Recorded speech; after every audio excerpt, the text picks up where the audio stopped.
கிறிஸ்துவுக்குள் மிகவும் பிரியமானவர்களே, இயேசு கிறிஸ்துவின் நாமத்தில் உங்கள் யாவரையும் அன்போடு கூட நான் வாழ்த்துகிறேன். இந்த நாளிலும் தேவன் நம்மோடு கூட இடைப்படுகிற ஒரு வார்த்தை, யோபு 42 அதிகாரம் 2 தேவரீர் சகலத்தையும் செய்ய வல்லவர், நீர் செய்ய நினைத்தது தடைபடாது என்பதை அறிந்திருக்கிறேன். ஆம், இந்த வார்த்தையின் மூலம் தேவன் இன்றைக்கு நம் ஒவ்வொருவரோடும் கூட இடைப்படுகிறார்.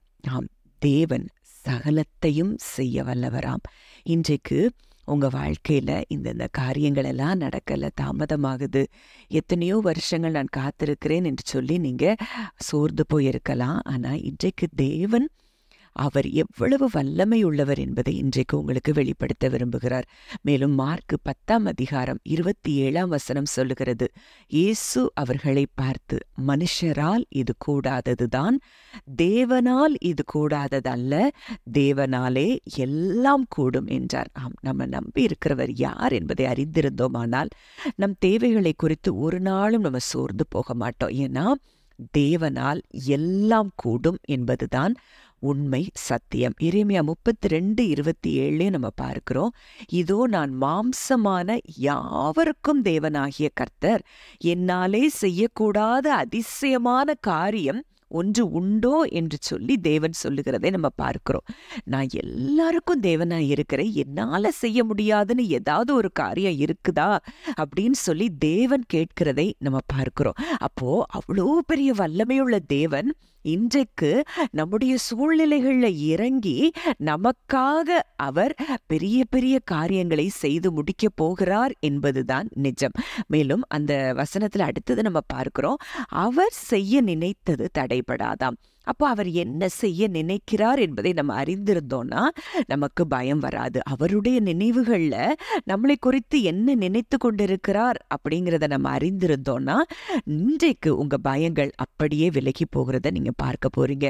எரேமியா 29 அதிகாரம் 11 சொல்லுகிறது, நீங்கள் எதிர்பார்த்திருக்கும் முடிவை உங்களுக்கு கொடுக்கும்படிக்கு நான் உங்கள் பேரில் நினைத்திருக்கிற நினைவுகளை அறிவேன் என்று கர்த்தர் சொல்லுகிறார்.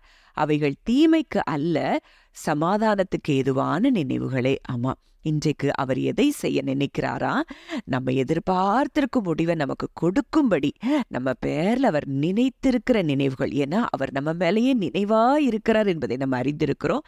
நமக்கு எதை கொடுத்தால் நமக்கு இன்பமா இருக்கும், சந்தோஷமா இருக்கும், மகிழ்ச்சியாய் நம்ம இருப்போங்கிறத அவர் அறிந்திருக்கிறார். அந்த நினைவுகளை அவர் அறிந்திருக்கிறதுனால ஒருவேளை இன்றைக்கு நமக்கு பதில் எங்கெங்கிருந்தோ வரும்னு நம்ம எதிர்பார்த்து கொண்டிருக்கிறோம். இந்த மனுஷர் இதுல கிரியை செய்தா நமக்கு அற்புதம் நடக்கும், இந்த சூழ்நிலை இப்படி மாறினா நமக்கு அற்புதம் நடக்கும், இப்படிலாம் சொல்லி நம்ம எதிர்பார்த்துட்டு இருக்கிறோம். ஆனா அவர் ஒரு செய்கையை வைத்திருக்கிறார். அவர் யோசனையில் பெரியவர், செயல்களில் மகத்துவமானவர்.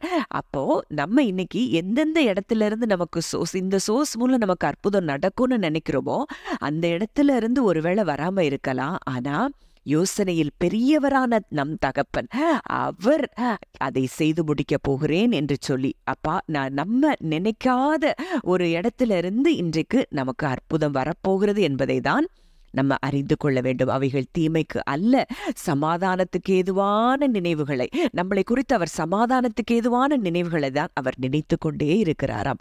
அப்போ இன்றைக்கு உங்க சூழ்நிலைகளில் இறங்கி கிரியை செய்ய வல்லமையுள்ள தேவன் இன்றைக்கு நமக்கு சமாதானமான ஒரு நினைவுகளை நம்மேல கொண்டிருக்கிற தேவன் இன்றைக்கு நாம் எதிர்பார்த்திருக்கும் முடிவை அவர் நமக்கு கொடுக்க போகிறபடியினால் நாம் எல்லாரும் உண்மையாய் இருதயத்தின் ஆழத்திலிருந்து இந்த வார்த்தையை விசுவாசித்து நம்ம அவருக்கு நன்றி செலுத்த ஆரம்பிப்போம். 43:13 சொல்லப்பட்டிருக்கிற ஒரு வார்த்தை, நான் செய்கிறதை தடுப்பவன் யார்?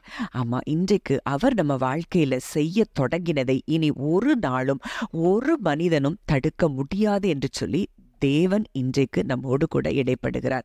ஜெபிக்கலாம். அன்பின் பரலோக தகப்பனே, நன்றியோடு உம்மை துதிக்கிறோம், ஸ்தோத்தரிக்கிறோம் அப்பா. இந்த நாளிலும் கூட தகப்பனே, எங்களோடு கூட நீர் இடைப்பட்ட இந்த வார்த்தையின்படி நீர் எங்களுக்காக சகலவற்றையும் செய்து முடிக்க வல்லவராய் இருக்கிறீரப்பா.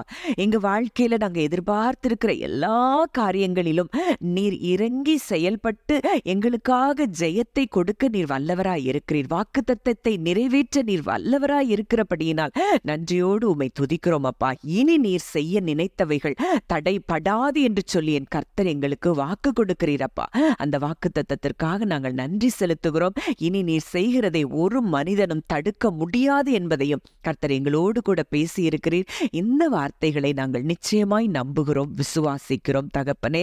கர்த்தர் எங்களோடு இடைப்பட்ட இந்த வார்த்தைக்காக நன்றி செலுத்துகிறோம். உம்முடைய கரத்திலே எங்களை தாழ்த்தி ஒப்புக் கொடுக்கிறோம். இதை கேட்கிற ஒவ்வொருவருடைய வாழ்க்கையிலும் இந்த வார்த்தையின் மூலம் கர்த்தர் இடைப்பட்டு அவர்களை ஆசீர்வதிக்கிறதற்காக நன்றி செலுத்துகிறோம். இயேசுவின் மூலம் கேட்கிறோம் ஜீவனுள்ள நல்ல பிதாவே, ஆமேன்.